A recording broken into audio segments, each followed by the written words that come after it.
I mean, Belgium have had 14 shots to Canada's. Canada had 14 shots to Belgium's 4. Vincent, you've had your head in your hands at times in that half, a bit of exasperation, but you're leading somehow. Yeah, it's a mix, surprised at just the performance of Belgium at the moment, and also surprised by this the athleticism of this Canadian team. It's a difficult first half, and we're lucky to have the first goal. Shades of the way Saudi Arabia played against Argentina, the press? Yeah, I think so. I think it's very similar. You've got those wing-backs who are really never in wing-back positions when they don't have the ball. They're always on the front foot pressing, and we lack a little bit of speed up front to maybe run in behind and exploit, as we did on the goal, to be honest. It's a tough game. Yeah. Alex, entertaining game. Entertaining. I'm not surprised by the Canadian team. That's John Herdman's blueprint. He likes an athletic team. They've been relentless in the press. And when you look at the two teams, yes, obviously the Belgian players technically are gifted, but you can't give technically gifted players time on the ball. So they're just hunting all over and hitting them on those transitions. They'll be absolutely devastated to be going in 1-0 down. That's right. Perhaps at this level, what sometimes shows is that final ball, isn't it? That final finish. That's the only thing really that you can say has been missing from Canada's performance. Yeah, it has, and they've been fabulous to watch. We've been sitting here gasping at times, saying, "Wow, look at them! Look how brave they are." Someone who's brave, who tries things tactically, the only problem, you look at this team, with all the great stuff we've seen, only 2 of their shots have been on target, and that's where they've got to sharpen up after 14 shots. That's the difference. We've had a bit of VAR and non-VAR and all sorts of things. We're going to have a look at those 3 incidents first, because of obviously Canada's early dominance. The first one was given by VAR, not the referee. We're going to play it in normal speed just to give you an idea of how difficult it is for defenders and to get their arm out of the way. You can't get out of the way there. It's just so difficult to get out of the way there. And it's not like his arm is so far removed from his body. And that's the key point there. If your arm's away from your body and the ball when hits you see your it in hand, slow motion, it's different, isn't it? Look, here he goes. And it does look like the ball is probably going in. Which has a difference, and his arm he's kind of away from his body, but he's trying to get it out of the way. It's one of those. You can understand why they've given it under the present rules, but it's that anomaly, isn't that strange handball rules at the moment? Rio was shouting for this. Rio saw his eyes and knew he was going to miss. I could see Alfonso Davies' eyes, and I just didn't fancy him. It's the second one I've called. I called Robert Lewandowski yesterday as well. Or maybe it's the fact that we got the best goalkeeper in the world as well. So yeah, we'll go with that. We'll go with that one. There is a bit of that.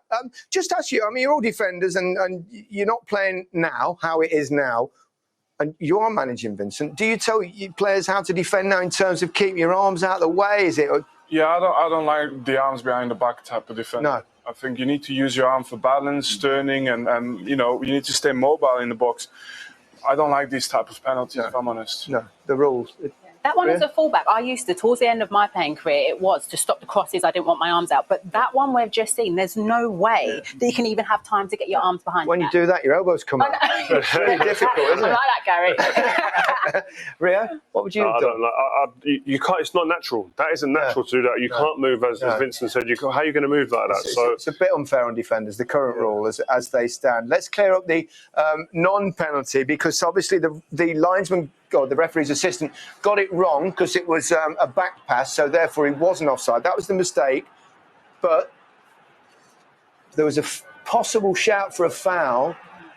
But what we've found is a little touch on the ball from the defender. So even though the referee's assistant lifted his flag, without this angle that we're going to see, the referee's whistle hadn't gone. So it could have been turned over by VAR if it was a penalty. But it looks it here, doesn't it? You think, crikey, that must be a penalty. But actually, we've got a real close-up, slow motion. Here you go. And there's a good touch on the ball, yeah? We were all shouting penalty until we saw that angle there. Yeah. But that face there as well typifies what's happening to Belgium at the moment in the first half. It's an extremely experienced team. A little back pass like this to the opponent in your own 18-yard box. So the second half, I mean, it can only be better. Do you feel that's Canada rushing Belgium, or they're just harassing Belgium all the time in their press, that they're making them make those sort of mistakes, rushing their passes? Yeah, I think, and we just watched the Spain versus Costa Rica game. You sit back, you get pumped 7-0, and what have you done? Yeah. And I think Canada are doing exactly what you need to be doing in this tournament to have a chance against the bigger teams. One more penalty shout for Canada. It was a long wait for VAR. And when it's a long wait, you sort of think, oh, it's coming. And it's one of those, I think, that if the referee had have given it, which he looked like he thought he might, I don't think they'd have turned it over either, would they? But not clear and obvious error, probably. No, maybe not. But this, again, Clumsy, though. Pace, asking defenders, can you stay with me? Making them uneasy, unnerving defenders. It's clumsy. It's clumsy, yeah. Close, isn't it? Pace, when you've got a player that's constantly running at you, as a defender, you hate it. You've been talking about that, Press. This is it. Canada shows it. All over the pitch. What I've loved about watching the Canadian team is every single player's doing it. And once they do win the ball back, here we are, there's a transition. How quickly can we get all our players into the box and hit a team when they are so disorganised? In Rio, they've been doing it time and time again. Yeah, and I've loved this. I mean, I look at even the England team and think this is almost like a blueprint with the players you've got. It's all about the profile of players that you've got for you to be able to execute this way of playing, and they have the perfect players to do it. All athletic, all have a dynamic, all have aggression, and identifying once they win it, where's the space to run into, and then play the ball into that space. They look after the ball as well. Yeah, you're right. And you know what it's like? You have to be brave to play like this as well. It takes good training, and this is the one I love really. They're high up the pitch, not going back to the halfway line, retreating. Just saying, no, come on, straight into this. Win the ball high and see if we can get any joy at that. The best teams in the world play like this now. Yeah, they do. Now, the interesting thing with that, though, and you said it's a brave way of playing, because it can come unstuck if you beat the press, Vincent. And Belgium did it a couple of times. There was one chance of actually before, wasn't there, before the actual goal itself? I think, to be honest, I think Belgium have figured it out. They know that the space is right now. You know, I think that they're still there for the taking. And here's the goal, Rio.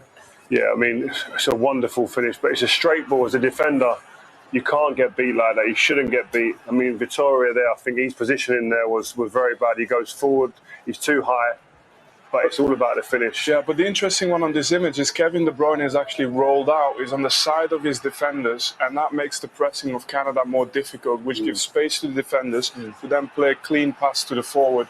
And you know what? They're the fine margins as well. We saw it in the game earlier. Japan did exactly the same thing to Germany. They switched off at that moment, straight ball in, they scored from it. Well, the two shocks we've had.